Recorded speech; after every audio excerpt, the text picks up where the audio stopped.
Hello, I'm Дейвид Уонг, a professor of philosophy at Duke University, and I'm going to talk about Sюндзъ, an early Chinese philosopher who lived during the 4th and 3rd century BCE. He was a follower of Confucius and is best known for his view that human nature is bad.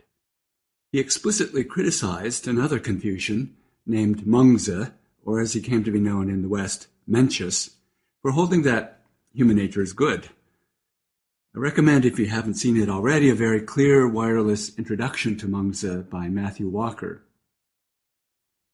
In saying that human nature is good, Mengzi means that human beings have inborn dispositions that can grow into full-blown goodness. He sometimes likened these dispositions to sprouts.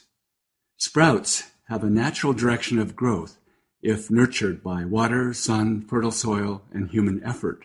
If we are raised in a secure environment where we do not have to constantly worry about our survival, if we are given ethical education, and if we make the personal effort to develop what is good in ourselves, we can grow our sprout-like compassion into healthy plants of goodness.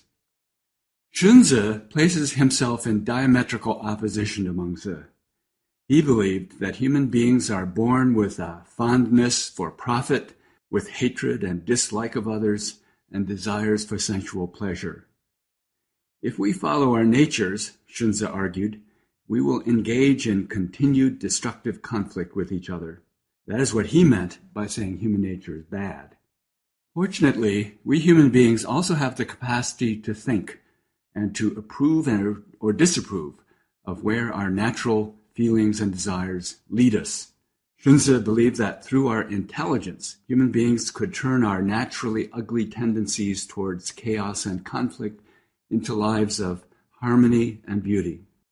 In the ancient past, Sюndзъ believed, the most far-seeing of human beings, the sages, realized that acting naturally is the surest path to self-destruction. The sages created ideas of right and wrong to curb the unrestrained pursuit of satisfying our own desires and to require consideration of others. The sages created customs called rituals that train us to respect others and to be grateful for what they give us. One ritual Sюndзъ discussed was the village drinking ceremony. Everyone gathers for a toast, but only one cup is used, from which everyone drinks in order of seniority. The order of drinking teaches the younger to defer to the older, and drinking from one cup teaches them that they are one village and that they depend on each other.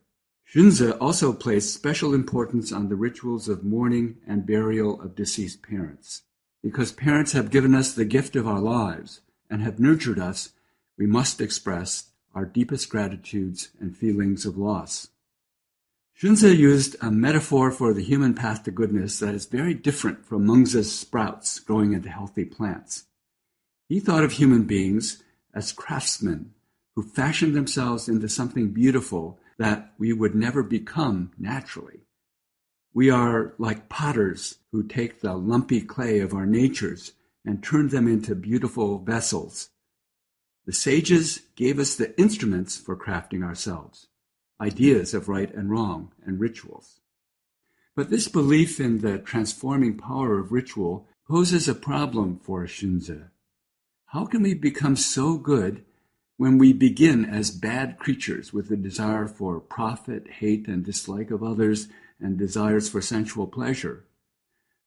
Sюndзъ's answer is that there are some natural impulses that are strengthened when we express them through ritual. He says that all creatures of blood and breath, not just humans, love members of their own kind. They will grieve over the loss of their mates. His example was of the behavior of birds, but today we might think of the behavior of elephants, who seem to grieve for dead members of their family and who have been known to stay beside the bodies of their deceased friends for 3 days without moving from the spot. Thus, in the end, Sюndзъ might have recognized that along with all the bad motivations that get us into trouble, we have impulses that tie us to each other and that can be strengthened by rituals, such as the village drinking ceremony and rituals of mourning and burial of those to whom we are grateful. We human animals are complicated and conflicted in our motivations, and Sюндзъ might be right in holding that we must craft ourselves to restrain the motivations that get us into trouble and to strengthen the motivations that allow us to harmonize with each other.